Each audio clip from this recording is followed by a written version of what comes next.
Now for this to work, Exchange does have to have some type of security for to receive messages from the fax server. This doesn't really have to do with faxing anymore. This has to do with when the fax server is received as a fax, it's going to send an email to the server. So I'm going to go back to Exchange, and I'm going to configure this by creating a receive connector.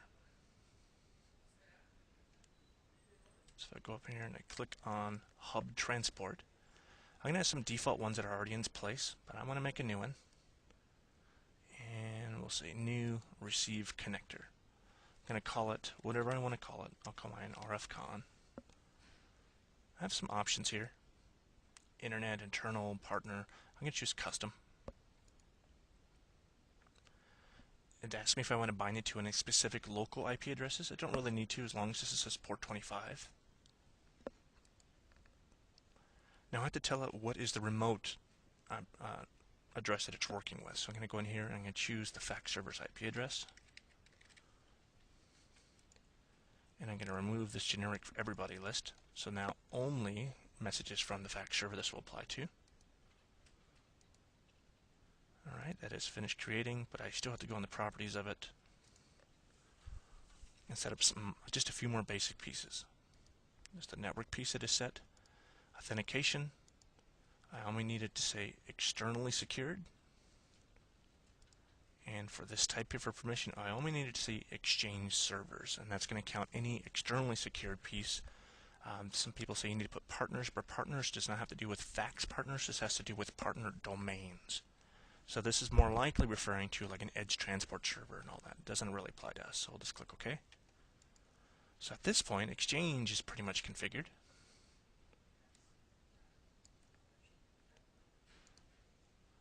Alright, now we need to configure the right fax server. I'm going to go into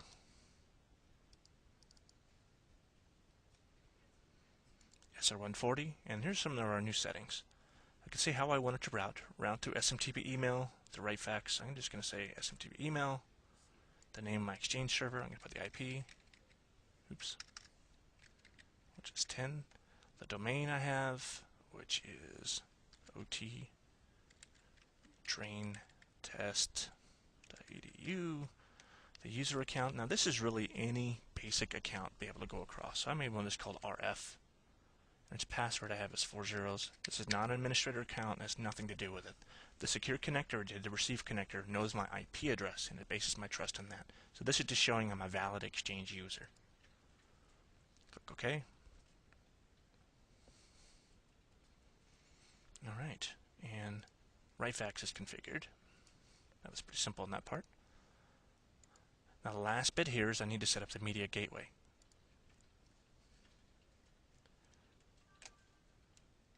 So I'm going to do that by connecting to it via HTTP.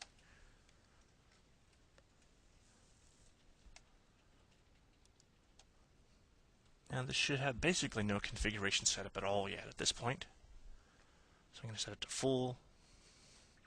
Just going to set up basically 3 settings. Not that one. Going to go under protocol configuration. Going to go to routing tables, telephone to IP. This is just generic stuff I'm not too worried about.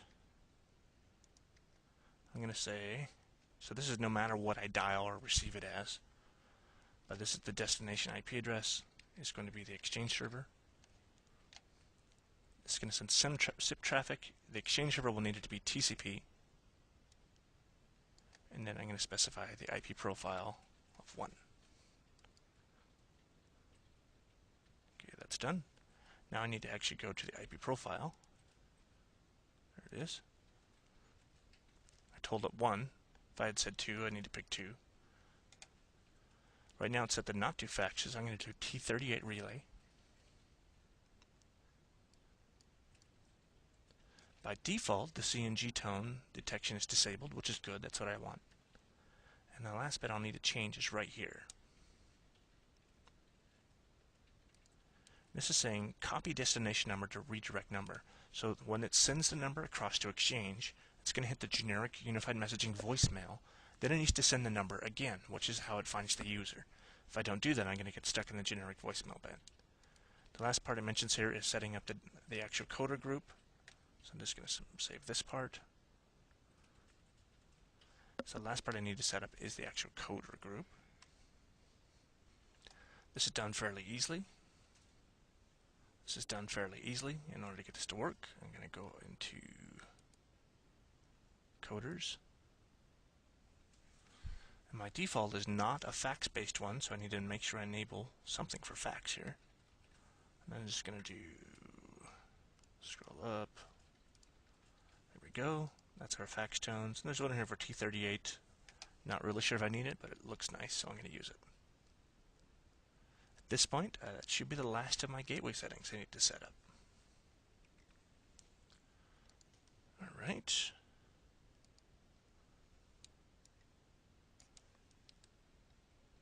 That should pretty much do it. So now I should be able to test it to see if it works.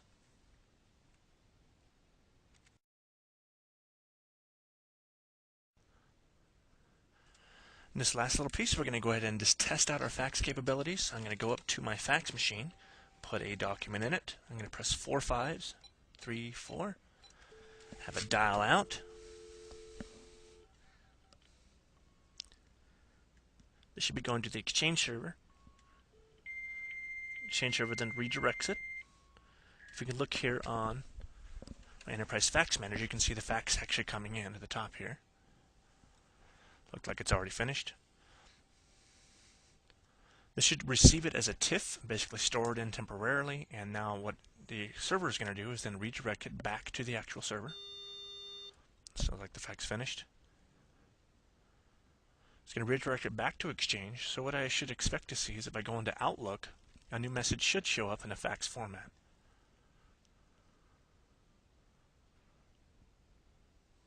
There it is.